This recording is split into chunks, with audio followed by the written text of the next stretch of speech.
لا حول ولا قوة إلا بالله العلي العظيم. أعوذ بالله من الشيطان اللعين الرجيم. بسم الله الرحمن الرحيم.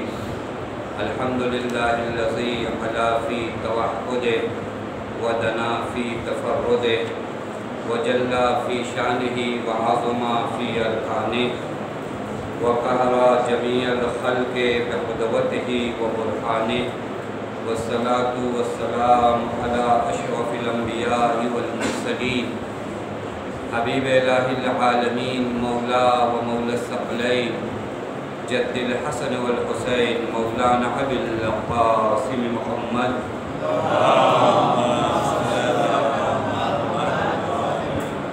وعلى أهل بيته الطيبين الطاهرين المعصومين المظلومين المنتجبين لا سيما بقية الله في الأرضين واللعنة الدائمة الباقية العاجلة على أعدائهم ومنكري فضائلهم وغاصبي حقوقهم أجمعين من الآن إلى يوم الدين. أما بعد فقد قال الله الحكيم في محكم كتابه بسم الله الرحمن الرحيم وانكحوا الأيام منكم والصالحين من عبادكم وإمائكم إن يكونوا فقراء يغنهم الله من فضله والله واسع عليم. صلوات محمد.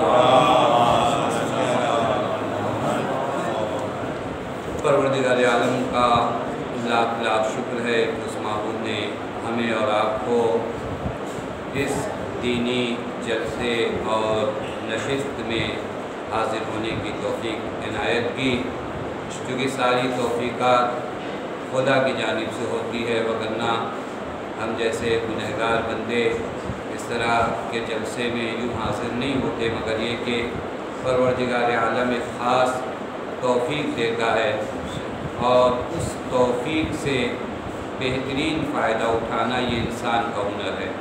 کیونکہ اگر آپ کے ہاتھوں بہترین وسائل دیے جائیں، مثلاً اگر ایک بچے کے ہاتھ بہترین قلم دیا جائے یہاں تک ٹھیک ہے، لیکن اس قلم سے بہترین خط و کتابت کرنا اس بچے کا کام ہے. لہذا یہ سلامتی، ہماری جسمانی سلامتی، یہ جوانی، اسے نعمت جانیے. واقعاً عمر جو بڑھتی جائے گی اتنی انرجی، اتنی طاقت اور اتنا حوصلہ آپ کے وجود میں نہیں ہوگا. بس اوقات یہ ہوتا ہے کہ نہیں یہ کام ہم بعد میں کریں گے، بعد میں آپ نے ارادہ بنایا ہے، لیکن آپ کی صحت کا کیا ارادہ ہے کسی کو نہیں معلوم. لہذا جب تک سلامتی ہے ہم اس طرح کے موضوعات پر گفتگو کریں اور اپنی زندگی کو اس نہج پر اور اس راستے پر لے جائیں جو دین کا راستہ ہے. آپ جانتے ہیں کہ جو موضوع سخن ہے وہ ازدواج، شادی اور میرج ہے. بہت اہم موضوع ہے. عرض کیا تھا آپ کی خدمت میں کہ ہماری دنیا بھی وابستہ ہے اور ہماری آخرت بھی وابستہ ہے. یعنی اگر صحیح انتخاب اور صحیح طریقے سے اور صحیح مقصد کو نظر میں رکھ کے ہم نے شادی کیا تو یہ شادی ہماری عاقبت بخیری کا سبب بنے گی. یعنی یہی شادی، یہی شریک حیات.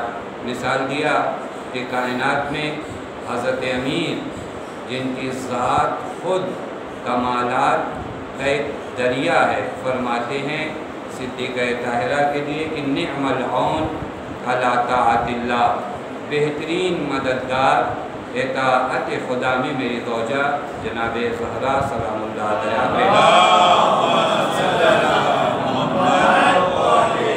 لہذا اس اہم موضوع کو واقعی بہت سے پرابلم، بہت سی بیماریاں، جسمانی بیماریاں جب ہم ازدواجی زندگی میں میرج لائف میں انٹری کرتے ہیں، نہ جان کر جب انٹری کرتے ہیں تو بہت سے ٹینشن، بہت سی الجھنیں آپ کے وجود میں آتی ہیں جو روحانی بیماریاں بھی لاتی ہیں اور جسمانی بیماریاں بھی لے آتی ہیں. آپ دیکھیں وقت سے پہلے انسان بوڑھا ہو جائے، ضعیف ہو جائے، طرح طرح کی بیماریاں اس پر عارض ہو جائیں.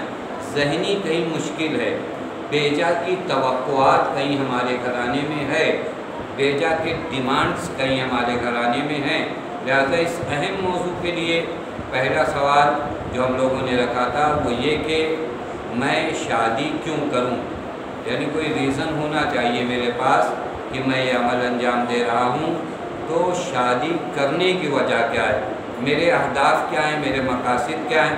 عرض کیا کہ ایک آپ کی فطرت کا تقاضا ہے، وہ جو پروردگار عالم نے قوت شہویہ انسان کے وجود میں رکھی ہے، اس کی پیاس بجھانا، یہ ایک ہدف ہے۔ وگرنہ دین مبین اسلام نے شادی کے متعدد اہداف بیان کیے، جن میں سے چند ایک آپ لوگوں کی خدمت میں گزشتہ جلسے میں بیان ہوا۔ آج جو سوال آج کے جلسے کا ہے وہ یہ کہ میں شادی کس سے کروں۔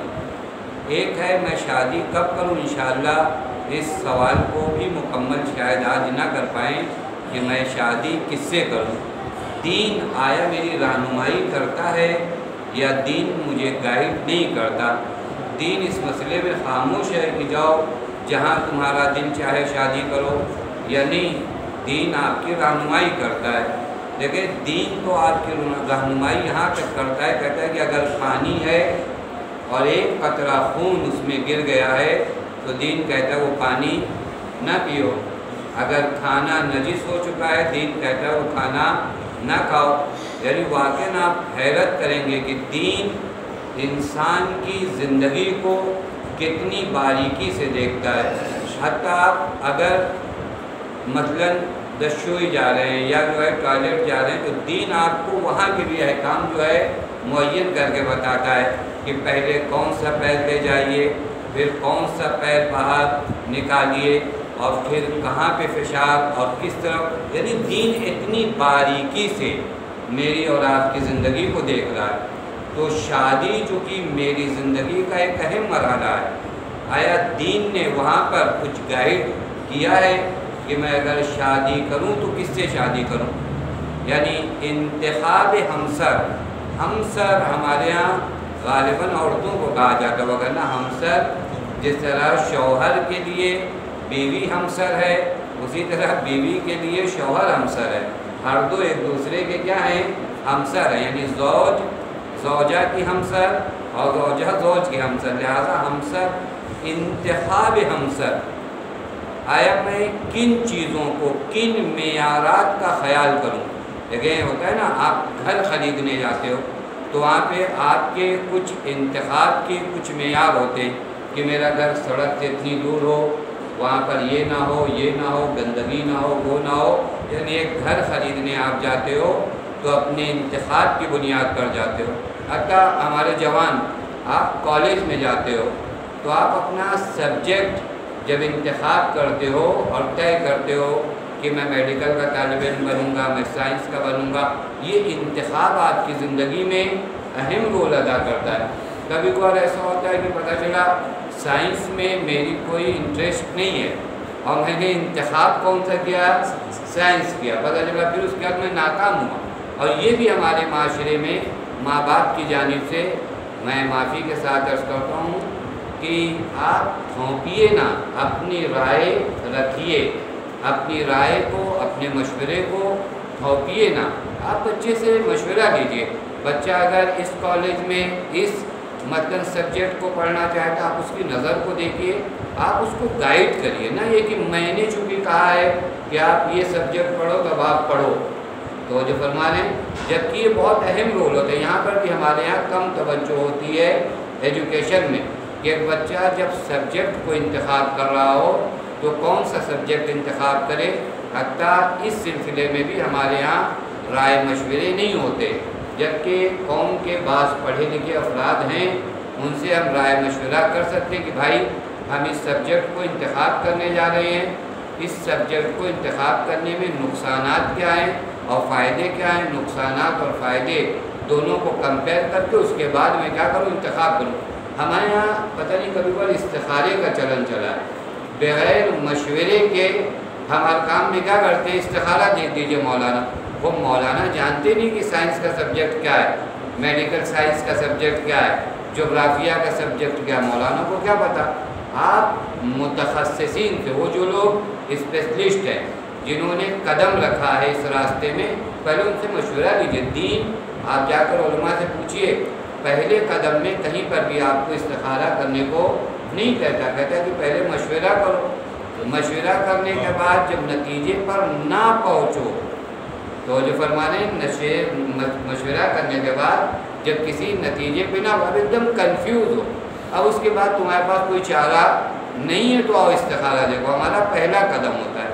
بہتر کہنے کا مطلب یہ ہے کہ انتخاب جو آپ چیز چوز کر رہے ہیں وہ بہت اہمیت کی حامل ہے، بہت اہمیت۔ گھر کے لحاظ سے دیکھ لیجئے، سبجیکٹ کے لحاظ سے دیکھ لیجئے، ہم کپڑوں کے انتخاب کے لیے ہمارے پاس معیار ہوتا ہے کہ ان معیارات پر اگر یہ کپڑا اترا تو ہم خریدیں گے، نہیں تو نہیں خریدیں گے۔ آیا جب میں شریک حیات توجہ فرمانے، یعنی مرد اگر زوجہ کے انتخاب کے لیے یا لڑکی اگر زوج کے انتخاب کے لیے جا رہی ہے تو وہاں پر اس کے ہاتھ میں کچھ معیار ہونے چاہیے یا نہیں ہونے چاہیے کہ میں دیکھوں کہ ان معیارات پر میرا شوہر اتر رہا ہے یعنی جو ہونے والا ہے۔ اسی طرح لڑکا لڑکی کی نسبت یہ دیکھے کہ آیا وہ معیارات ہیں اس لڑکی میں یا نہیں ہے۔ دیکھیں توجہ فرمائیے، چونکہ ہم لوگوں نے پہلا سوال بہت اچھا مطرح کیا تھا کہ میں شادی کیوں کروں، یہیں سے آپ کے ہاتھ میں معیار بھی آئے گا۔ چونکہ اگر آپ کو ایک کاپی چاہیے لکھنے کے لیے تو پھر انتخاب میں وہ آپ کا مقصد کیا کرے گا، دخالت کرے گا۔ جو آپ کا مقصد ہوگا وہ انتخاب میں کیا کرتا ہے، دخالت کرتا ہے۔ اگر آپ کے لیے وہ سوال واضح ہے کہ میں شادی کیوں کروں تو پھر اس کے بعد اب انتخاب میں بھی جب آپ ایک لڑکی کے یہاں رشتہ لے کر جا رہے ہیں یا لڑکی والے لڑکے والوں کے یہاں رشتہ لے کر آ رہے ہیں تو ان کے ہاتھ میں دین معیار دیتا ہے۔ دین یوں ہی نہیں چھوڑتا کہ جاؤ جہاں سے بھی شادی کرو کوئی حرج نہیں، حتیٰ بعض روایت کے مطابق ایک روایت ہے کہ یہ تمہاری عورتیں جو ہیں یہ قلادہ ہیں، روایت ہے امام جعفر صادق علیہ السلام۔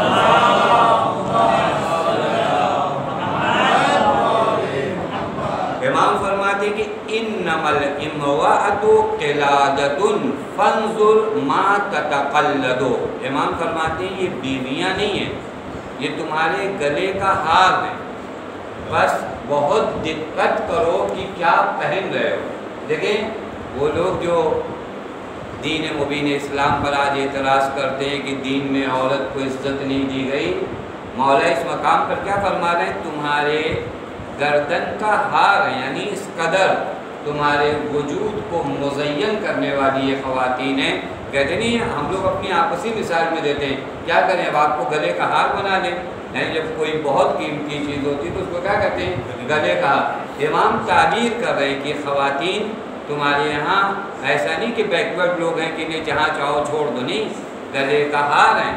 تو جب گلے کے ہار کے انتخاب میں جا رہے ہو تو بہت زیادہ دقت کرو کہ کس چیز کا تم انتخاب کرو۔ معلوم ہوا کہ انتخاب کے مرحلے میں ائمہ معصومین پہلے مرحلے میں بتا رہے ہیں کہ دقت کرنا ہے تمہیں کہ کسے اپنی زوجہ بنا رہے ہو۔ اسی طرح لڑکیوں کو یہ دیکھنا ہے کہ کسے وہ شوہر بنا رہی۔ اب یہ جو میں لڑکا لڑکی کہہ رہا ہوں بالکل اس کو ماں باپ پہ بھی لے جائیے۔ اگر لڑکے کے ماں باپ اپنے لیے بہو کی تلاش کر رہے ہیں یا اپنے بیٹے کے لیے زوجہ کی طرف، ان کے لیے بھی یہی معیار ہے کہ وہ ان معیار کے مطابق انتخاب کریں۔ یعنی جب لڑکا لڑکی کہا جائے تو لامحالہ جس معاشرے میں ماں باپ انتخاب کرتے ہیں ان معیارات کا خیال کرنا بہت ضروری ہے۔ حتیٰ ایک مقام پر امام علیہ السلام فرماتے ہیں، یہ بہت اہم رول، یعنی بیوی وائف آپ کی زندگی میں اہم رول ادا کرنے والی ہے، لہذا امام فرماتے ہیں انظر اینا تضع نفسک، بہت زیادہ دقت کرو کہ اپنے آپ کو کس کے حوالے کرنے جا رہے ہو۔ امام فرماتے ہیں ومن تشرکہ فی مالک، اپنے مال میں کس کو شریک بنانے جا رہے ہو۔ ہم تھوڑا سے بزنس کرنے اگر نکلتے ہیں تو اپنے شریک کے بارے میں، اپنے پارٹنر کے بارے میں دقت کرتے ہیں، بے ایمان تو نہیں ہے، جھوٹ تو نہیں بولتا، یہ تو نہیں کرتا۔ اگر اس نے آپ کو نقصان پہنچایا تو کتنا پہنچائے گا، اسی دنیا بھر نقصان پہنچایا نا۔ لیکن جب انتخاب ہمسر میں جاتے ہیں یہ معمولی پارٹنر نہیں ہے، لائف پارٹنر ہماری زبان میں، یعنی شریک حیات، اس کے انتخاب میں جاؤ تو امام فرماتے ہیں دقت کرو، غور کرو کسے اپنے مال میں شریک بنانے جا رہے ہو۔ حتیٰ امام فرماتے ہیں وَتُطْلِقُهُ عَنْ دِينِكَ عَلَى دِينِكَ، اور اس پہ بھی دقت کرو کسے اپنے دین کی اطلاع دینے جا رہے ہو، چونکہ جب وہ آئے گی تو تمہارے مال میں بھی شریک ہے، تمہارے دین میں بھی شریک ہے، حتیٰ تمہارے راز میں بھی شریک ہے، تمہاری امانات میں بھی شریک ہے۔ اب اگر ایسی صورت میں تم نے صحیح انتخاب نہیں کیا تو پھر اس کے بعد ہر جگہ خیانت تمہارے نصیب میں ہوگی۔ لہٰذا یہ اہم مسئلہ انتخاب ہمسر کا ہے کہ میں کس سے شادی کروں۔ دین نے معیار کیا بیان کیے؟ ایک معیار آج کی گفتگو میں آپ کی خدمت میں بیان کروں گا، جو پہلا معیار قرآن نے، روایات نے بیان کیا ہے، وہ کیوں بیان کیا ہے اور اس کے فائدے ہماری زندگی میں کیا ہے۔ یعنی انتخاب ہمسر میں پہلا معیار ہم نے اپنے اپنے معیار بنا رکھے ہیں، اسے تھوڑا ذہن سے نکالنا پڑے گا، کیونکہ کچھ لوگ تو پہلے سے اپنا معیار بنا کے آتے ہیں۔ یہاں پر ہم لوگوں کا ایک پرابلم کیا ہو گیا معلوم ہے، ہمارا اپنا ایک دین ہے جو کہیں پہ جس کے لیے نہ کوئی نبی آیا نہ کوئی رسول آیا، وہ ہے دل میں کہیں۔ یہ والا دین اگر میچ کرتا ہے یہ والے دین سے جس کے لیے رسول آئے تو ٹھیک ہے، نہیں میچ کرتا تو وہاں ہم اپنا قدم جو ہے پیچھے ہٹاتے۔ جبکہ اسلام کا معنی کیا ہے؟ تسلیم، کہ ہم حضور خدا میں، حضور نبی میں کیا ہیں؟ سراپا تسلیم ہے، چونکہ وہ جو بھی فیصلہ میرے حق میں کریں گے وہی فیصلہ در حقیقت میرے نفع کا ہوگا۔ یہ اور بات ہے کہ مجھے لگتا ہے کہ نہیں یہ فیصلہ میرے نفع کا نہیں ہے۔ یاد رکھیے واقعاً پروردگار عالم نے آپ کا ولی جس کو بنایا ہے وہ آپ سے زیادہ ہمدرد ہے، آپ کا وہ آپ سے زیادہ آپ کا ہمدرد ہے۔ ماں باپ کو ولی بنایا باپ کو، لیکن باپ کو سب سے پہلے آپ کا زیادہ ہمدرد بنایا، تب باپ کو آپ کا سرپرست بنایا۔ ائمہ کو آپ کا ولی بنایا، لیکن آپ سے زیادہ آپ کے ہمدرد ائمہ ہیں تب ولی ہیں۔ توجہ فرمانے، بس یہاں پر بھی جو احکام دین بتاتا ہے وہ میرے نفع میں ہوتا ہے، لیکن میں انہیں سمجھتا ہوں یا نہیں سمجھتا۔ یہ پہلا معیار جو تعلیم اسلامی کے مطابق ازدواج کے لیے، یعنی کس کا انتخاب کروں اپنے لیے، کس ہمسر کا انتخاب، چاہے لڑکی ہو چاہے لڑکا ہو، پہلا انتخاب کا معیار دین کہتا ہے ایمان۔ پہلا معیار جو میرے ہاتھ میں ہونا چاہیے، میں شادی کے لیے نکل رہا ہوں، چاہے لڑکے کا باپ یا لڑکی کا باپ یا خود لڑکا یا خود لڑکی اگر اپنے لیے شریک حیات کا انتخاب کرنے نکل رہی ہے، پہلا معیار کیا ہے؟ ایمان کا ہونا۔ میں قرآن کی آیت پڑھوں آپ کی خدمت میں۔ قرآن واضح لفظوں میں ایک مقام پر کہتا ہے وَلَا تَنكِحُوا الْمُشْرِكَاتِ حَتَّى يُؤْمِنَّ وَلَا أَمَةٌ مُؤْمِنَةٌ خَيْرٌ مِّن مُشْرِكَةٍ وَلَوْ أَعْجَبَتْكُمْ وَلَا تُنكِحُوا الْمُشْرِكِينَ حَتَّى يُؤْمِنُوا وَلَعَبْدٌ مُؤْمِنٌ خیر من مشرک ولو اعجبکم۔ قرآن کہتا ہے تمہیں اجازت نہیں ہے کہ تم جاؤ مشرک عورتوں سے شادی کرو، تمہیں اجازت نہیں ہے کہ تم جاؤ مشرک عورتوں سے شادی کرو۔ ان مشرک عورتوں سے بہتر وہ مومن کنیزیں ہیں کنیز، لیکن چونکہ ایمان کی دولت سے بہرہ مند ہیں تو ان مشرک عورتوں سے بہتر وہ ہیں۔ اور پھر قرآن نے ایک جملہ بھی بڑا اچھا استعمال کیا وَلَوْ أَعْجَبَتْكُمْ، اگرچہ یہ مشرک عورتیں، ان کا مال، ان کا جمال، ان کا حسن تمہارے لیے تعجب کا سبب ہی کیوں نہ بنے، یعنی تمہیں ایک مرتبہ لگتا ہے کہ نہیں ان کے پاس مال زیادہ ہے، ان کے پاس حسن و جمال زیادہ ہے، اگرچہ تمہیں متعجب بھی کر دے ان کا حسن و جمال، تب بھی ان کے پیچھے نہ جاؤ۔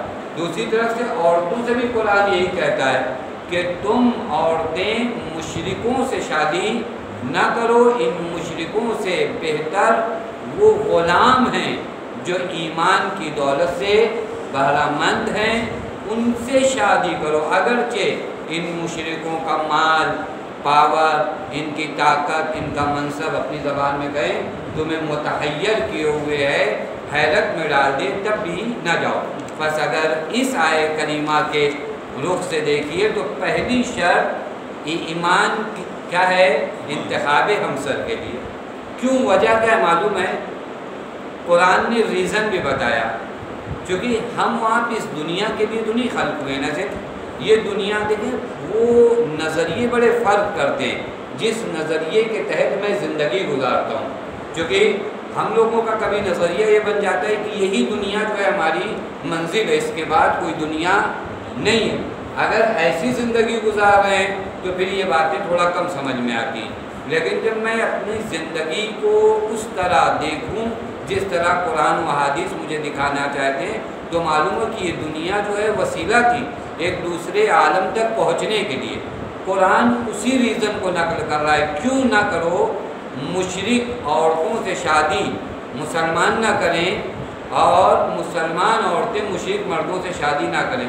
کیوں؟ قرآن ریزن اولئک یدعون الی النار، چونکہ یہ لوگ تمہیں کہاں دعوت دیتے ہیں؟ جہنم کی جانب۔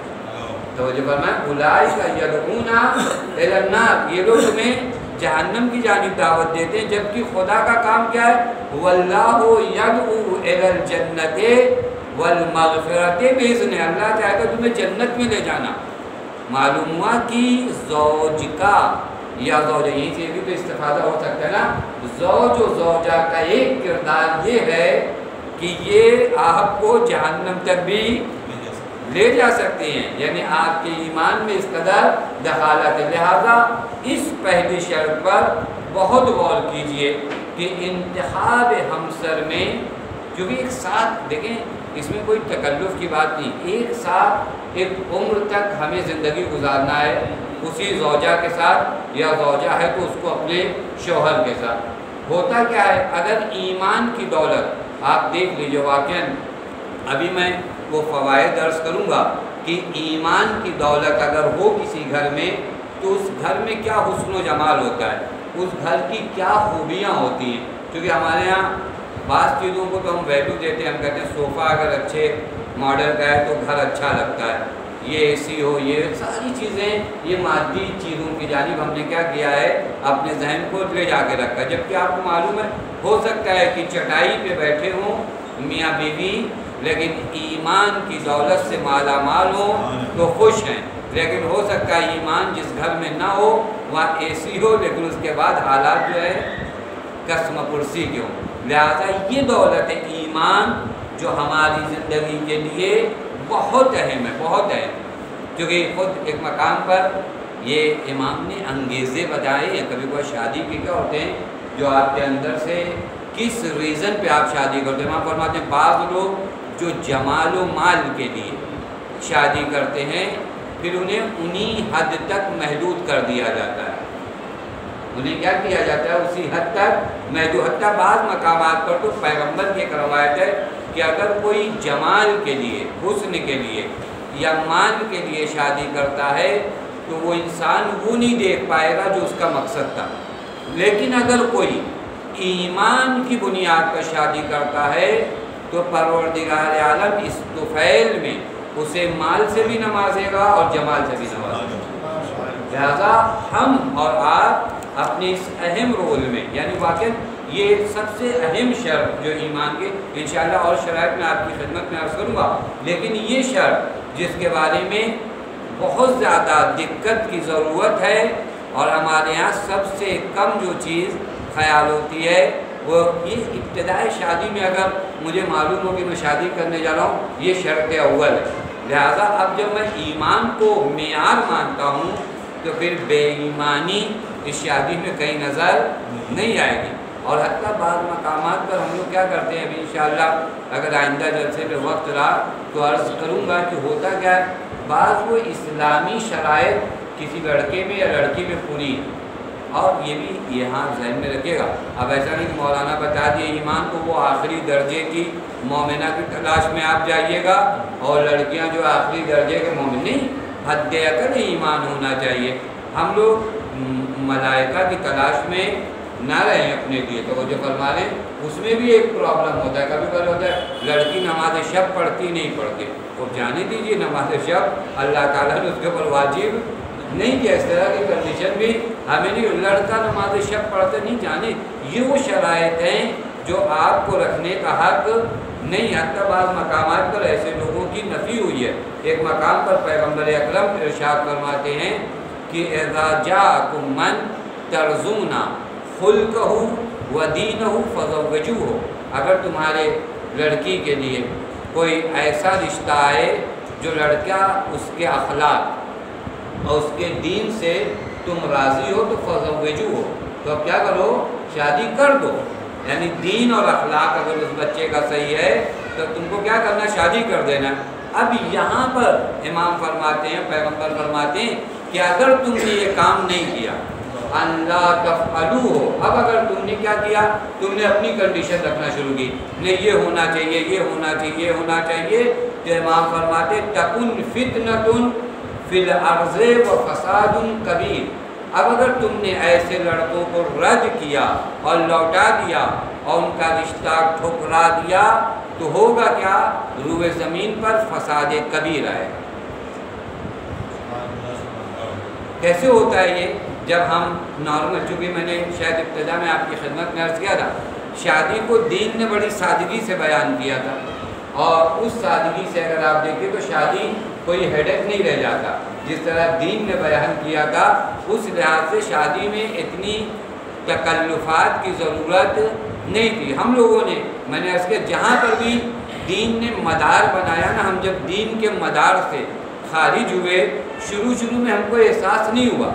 شروع میں لگا کہ ہاں بڑا اچھا ہے، جو لوگ آ بھی رہے ہیں ان کو لگ رہا ہے کہ ہاں 5 قسم کا سالن ہے، اور یہ سامنے والے کو بھی لگ رہا ہے کہ ہاں بڑا اچھا انتظام کر دیا. یہ شروع میں اس کے پرابلم نظر نہیں آئے، لیکن آپ انصاف سے بتائیے آج یہ ایک مشکل نہیں بنی ہوئی ہے. آج ایک مشکل کی شکل میں کہ پتہ چلا ایک لڑکی ازدواج اور شادی کا وقت اس کے ہو چکا ہے، ایک لڑکے کی شادی کا وقت ہو چکا ہے.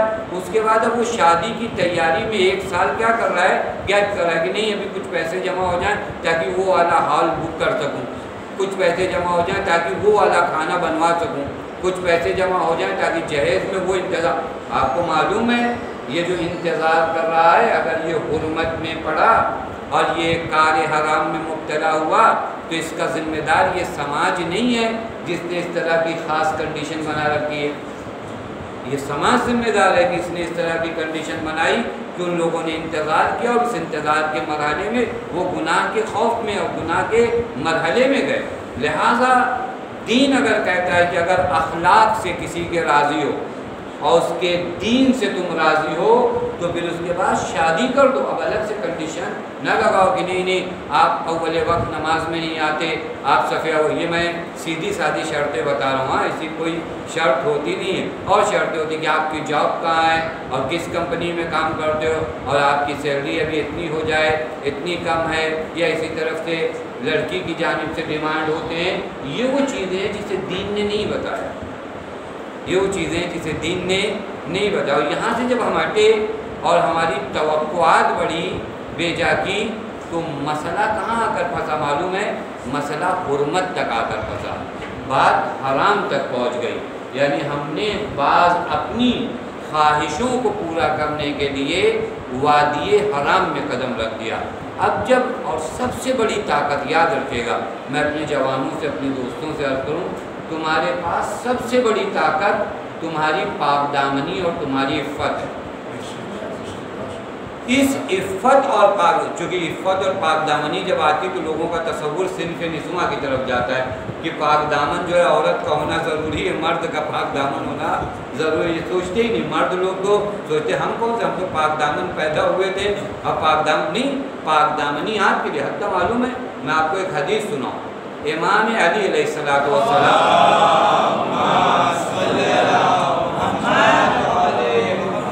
ایک مقام